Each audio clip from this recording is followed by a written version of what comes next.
ॐ मतश्री जीवितपुत्रिका व्रते कथा प्रारंभ। हे मंगले सखगे सकरुणे स्वामी, हे भक्त मानस सरोवर केलिकारे, भक्त्या क्षमामहं किञ्चन कौस्तुलक्ष्मी, नारायणस्य चरणौ शरणं प्रपद्ये, नारायणस्य चरणौ शरणं प्रपद्ये। एक बार नौमी सारण्य के ऋषियों ने संसार के कल्याणार्थ सूत जी से पूछा कि हे सूत, कराल कली काल में लोगों के बालक किस तरह दीर्घायु होंगे, सो कहिए।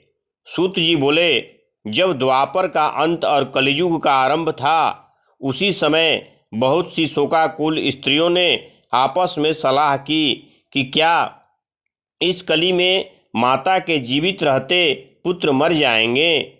जब वे आपस में कुछ निर्णय नहीं कर सकी, तब गौतम जी के पास पूछने के लिए गई। जब उनके पास पहुंची तो उस दिन गौतम जी आनंद के साथ बैठे थे। उनके सामने जाकर उन्होंने मस्तक झुकाकर प्रणाम किया। तदंतर स्त्रियों ने पूछा कि हे प्रभु, इस कलियुग में लोगों के पुत्र किस तरह जीवित रहेंगे।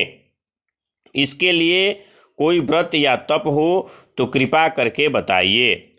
इस तरह उनकी बात सुनकर गौतम जी बोले, आपसे मैं वही बात कहूँगा जो मैंने पहले से सुन रखी है। गौतम जी ने कहा, जब महाभारत युद्ध का अंत हो गया और द्रोणापुत्र अश्वत्थामा के द्वारा अपने बेटों को मरा देखकर सब पांडव बड़े दुखी हुए, तो पुत्र के शोक से व्याकुल होकर द्रौपदी अपनी सखियों के साथ ब्राह्मण श्रेष्ठ धौम्य के पास गई और उसने धौम्य से कहा कि हे विपेंद्र, कौन सा उपाय करने से बच्चे दीर्घायु हो सकते हैं, कृपा करके ठीक ठीक कहिए। धौम्य बोले, सत्य युग में सत्य वचन बोलने वाला, सत्य आचरण करने वाला समदर्शी जीमूतवाहन नामक एक राजा था। एक बार वह अपनी स्त्री के साथ अपनी ससुराल गया और वहीं रहने लगा। एक दिन आधी रात के समय पुत्र के शोक से व्याकुल कोई स्त्री रोने लगी, क्योंकि वह अपने बेटे के दर्शन से निराश हो चुकी थी। उसका पुत्र मर चुका था। वह रोती हुई कहती थी, हाय, मुझ बूढ़ी माता के सामने मेरा बेटा मरा जा रहा है। उसका रुदन सुनकर राजा जीमूतवाहन का तो मानो हृदय विदीर्ण हो गया। वह तत्काल उस स्त्री के पास गए और उससे पूछा, तुम्हारा बेटा कैसे मरा है। बूढ़ी ने बड़े ही आदर से कहा कि गरुण प्रतिदिन आकर गांव के लड़कों को खा जाता है। इस पर दयालु राजा ने कहा, हे माता, अब तुम रो मत, आनंद से बैठो, मैं तुम्हारे बच्चे को बचाने का यत्न करता हूँ। ऐसा कहकर राजा उस स्थान पर गए जहाँ गरुण आकर प्रतिदिन मांस खाया करते थे। उसी समय गरुण भी उस पर टूट पड़े और राजा के शरीर का मांस खाने लगे। जब अतिशय तेजस्वी गरुण ने राजा का बायां अंग खा लिया, तो झटपट राजा ने अपना दाहिना अंग फेर कर गरुण के सामने रख दिया। यह देखकर गरुण जी ने कहा, देव योनियों में तुम कौन हो? तुम मनुष्य तो नहीं जान पड़ते। अच्छा, अपना जन्म और कुल बताओ। पीड़ा से व्याकुल मन वाले राजा ने कहा, हे पक्षीराज, इस तरह के प्रश्न करना व्यर्थ है। तुम अपनी इच्छा भर मेरा मांस खाओ। यह सुनकर गरुण रुक गए और बड़े आदर से राजा जीमूतवाहन से पूछने लगे। राजा ने कहा, मेरी माता का नाम सैव्या और मेरे पिता का नाम शालिवाहन है। सूर्यवंश में मेरा जन्म हुआ है और जिमुतवाहन मेरा नाम है। राजा की दयालुता देखकर गरुड़ ने कहा, हे महाभाग, तुम्हारे मन में जो अभिलाषा है वह वर मांगो। राजा ने कहा, हे पक्षीराज, यदि आप मुझे वर दे रहे हैं तो वर दीजिए कि आपने अब तक जिन प्राणियों को खाया है वे सब जीवित हो जाएं। हे स्वामिन, अब से आप यहाँ बालकों को न खाएं और कोई ऐसा उपाय करें कि जहाँ जो उत्पन्न हो वे लोग बहुत दिनों तक जीवित रहें, दीर्घायु हो। धौम्य ने कहा कि पक्षीराज, गरुड़ राजा को वरदान देकर स्वयं अमृत लाने के लिए नागलोक चले गए। वहाँ से अमृत लाकर उन्होंने उन मरे हुए मनुष्यों की हड्डियों पर बरसाया। ऐसा करने से सब लोग जीवित हो गए जिनको कि पहले गरुड़ ने खाया था। राजा को त्याग और गरुड़ की कृपा से उस गांव वालों का बहुत कष्ट दूर हो गया। उस समय राजा के शरीर की शोभा दुगनी हो गई थी।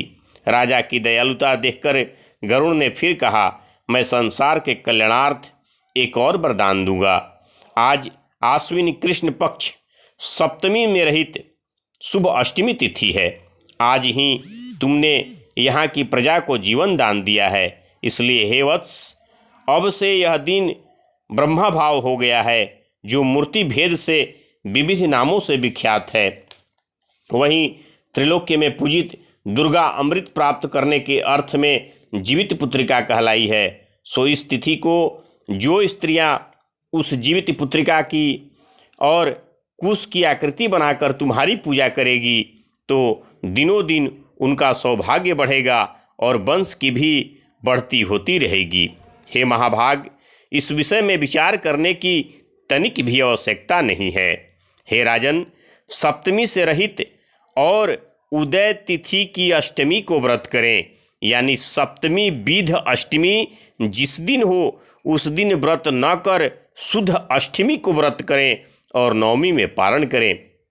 यदि इस पर ध्यान न दिया जाए तो फल नष्ट हो ही जाएगा और सौभाग्य तो अवश्य नष्ट हो जाएगा। जिमुतवाहन को इस तरह का वरदान देकर गरुड़ बैकुंठ धाम को चले गए और राजा भी अपनी पत्नी के साथ अपने नगर को वापस चले आए।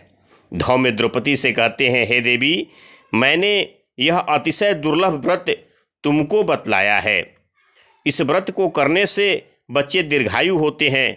हे देवी, तुम भी पूर्वोक्त विधि से यह व्रत और दुर्गा जी का पूजन करो, जो तुम्हें अभिलाषित फल प्राप्त होगा। मुनिराज धौम्य की बात सुनकर द्रौपदी के हृदय में एक प्रकार का कौतूहल उत्पन्न हुआ और पूर्वासिनी स्त्रियों को बुलाकर उनके साथ यह उत्तम व्रत किया। गौतम ने कहा, यह व्रत और इसके प्रभाव को किसी एक चिल्हिन ने सुन लिया और अपनी सखी सियारिन को बतलाया। इसके बाद पीपल वृक्ष की शाखा पर बैठकर उस चिल्हिन ने उस व्रत के खोते में बैठकर सियारिन ने भी व्रत किया। फिर वहीं चिल्हिन किसी उत्तम ब्राह्मण के मुंह से यह कथा सुन आई और पीपल के खोते में बैठी हुई अपनी सखी को सुनाया। सियारिन ने आधी कथा सुनी थी कि उसे भूख लग गई और वह उसी समय शव से भरे श्मशान में जा पहुंची। वहां उसने इच्छा भर मांस का भोजन किया और चिल्हिन बिना कुछ खाए पिए रह गई और सवेरा हो गया। सवेरे वह गौशाले में गई और वहां गौ का दूध पिया। इस तरह नवमी को उसने पारण किया। कुछ दिनों बाद वे दोनों मर गई और अयोध्या में किसी धनी व्यापारी के घर जन्मी। संयोग से दोनों का जन्म एक ही घर में हुआ, जिसमें सियारिन ज्येष्ठ हुई और चिल्हिन छोटी।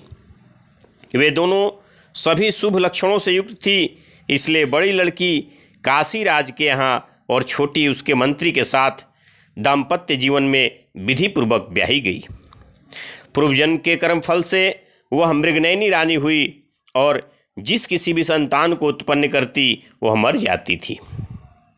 पूर्वजन्म के बातों का स्मरण करने वाली मंत्री की पत्नी ने अष्ट वसुओं के सदृश तेजस्वी ओजस्वी 8 बेटे उत्पन्न किए और सभी जीवित रहे। अपनी बहन के पुत्रों को जीवित देखकर ईर्ष्यावश राजपत्नी ने अपने स्वामी से कहा कि यदि तुम मुझे जीवित रखना चाहते हो तो इस मंत्री के भी पुत्रों को उसी जगह भेज दो जहां मेरे बेटे गए हैं, अर्थात इन्हें मार डालो। यह सुनकर राजा ने उस मंत्री के पुत्रों को मारने के लिए कई प्रकार के उद्यम किए, पर मंत्री पत्नी ने जीवित पुत्रिका के पुण्य बल से अपने बच्चों को बचा लिया।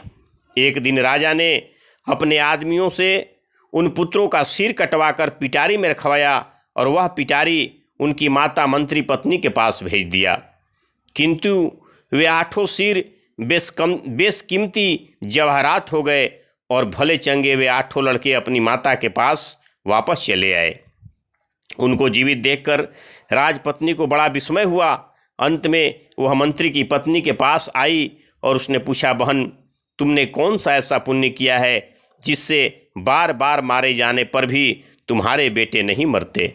इस पर मंत्री की पत्नी ने कहा, पूर्व जन्म में मैं चिल्हिन थी और तुम सियारिन, दोनों ने व्रत किया था।